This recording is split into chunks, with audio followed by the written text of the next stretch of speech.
നമ്മുടെ കുക്കിങ്ങിലേക്ക് എല്ലാവർക്കും സ്വാഗതം. ഞാൻ ഇവിടെ നേന്ത്രപ്പഴം കൊണ്ട് നല്ലൊരു അടിപൊളി പായസമാണ് ഉണ്ടാക്കുന്നത്. വളരെ എളുപ്പത്തിൽ ഉണ്ടാക്കാൻ പറ്റും. അപ്പോൾ അതെങ്ങനെയാണ് ഉണ്ടാക്കുന്നതെന്ന് നോക്കാം. നേന്ത്രപ്പഴ പായസം ഉണ്ടാക്കാൻ വേണ്ടി ഞാൻ 2 പഴം പുഴുങ്ങി ചെറുതായി മുറിച്ചെടുത്തിട്ടുണ്ട്. ഇനി മിക്സിൻ്റെ ജാറിൽ ഇട്ട് കൊടുത്തിട്ട് വെള്ളം ചേർക്കാതെ നല്ല മിനുസത്തിൽ അരച്ചെടുക്കാം.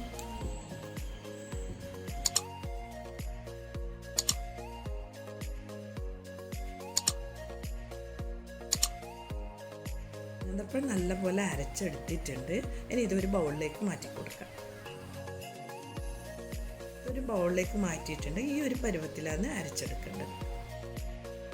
പായസം ഉണ്ടാക്കാൻ വേണ്ടി സ്റ്റൗ ഓൺ ചെയ്തിട്ട് ഒരു നോൺ സ്റ്റിക്ക് പാത്രം വെച്ച് കൊടുത്തിട്ടുണ്ട്. പാത്രം ചൂടായതിന് ശേഷം ഇതിലേക്ക് ഞാൻ 1 ടേബിൾ സ്പൂണ് ഗീ ഒഴിച്ച് കൊടുക്കുന്നുണ്ട്.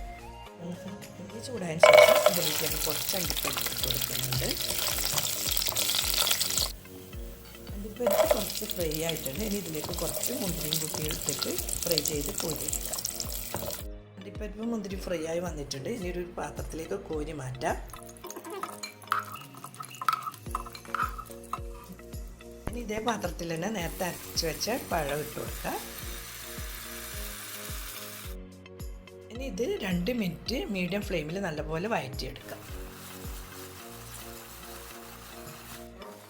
2 മിനിറ്റ് നല്ലപോലെ വഴറ്റിയെടുത്തിട്ടുണ്ട്. ഇനി ഇതിലേക്ക് പാൽ ഒഴിച്ചു കൊടുക്കണം. 1 ലിറ്റർ പാലാണ് എടുത്തിട്ടുള്ളത്. അത് ഇതിലേക്ക് കുറച്ചായിട്ട് ഒഴിച്ചു കൊടുക്കുക. നല്ലപോലെ ഇളക്കി കൊടുത്തിട്ട് പാലും പഴമൊക്കെ നല്ലപോലെ മിക്സ് ചെയ്തെടുക്കുക.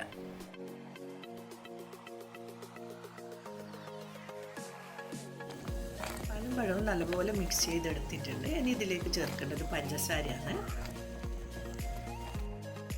1/2 കപ്പ് പഞ്ചസാര ഇട്ട് കൊടുക്കുന്നുണ്ട്. പഞ്ചസാര അലിയുന്നവരെ നല്ലപോലെ ഇളക്കി കൊടുക്കുക.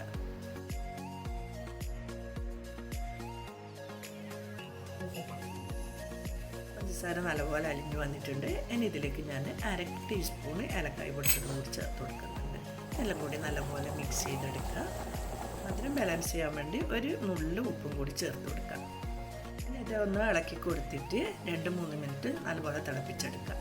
നല്ലപോലെ തിളച്ച് വന്നിട്ടുണ്ട്. ഇനി ഇതിലേക്ക് നേരത്തെ ഫ്രൈ ചെയ്ത് വെച്ച അണ്ടിപ്പരിപ്പും മുന്തിരിങ്ങയും ഇട്ട് കൊടുക്കാം. ടേസ്റ്റി ആയിട്ടുള്ള നേന്ത്രപ്പഴം പായസം റെഡി ആയിട്ടുണ്ട്. എന്തായാലും ഒരു പ്രാവശ്യം എല്ലാവരും ഉണ്ടാക്കി നോക്കുക. ഇഷ്ടപ്പെട്ടാൽ ലൈക്ക് ചെയ്യുക, ഷെയർ ചെയ്യുക. നിങ്ങളെ വിലപ്പെട്ട അഭിപ്രായം അറിയിക്കുക. ഇൻഷാ അല്ലാഹ് അടുത്ത് തന്നെ നല്ലൊരു വീഡിയോ ആയിട്ട് കാണാം. Thank you.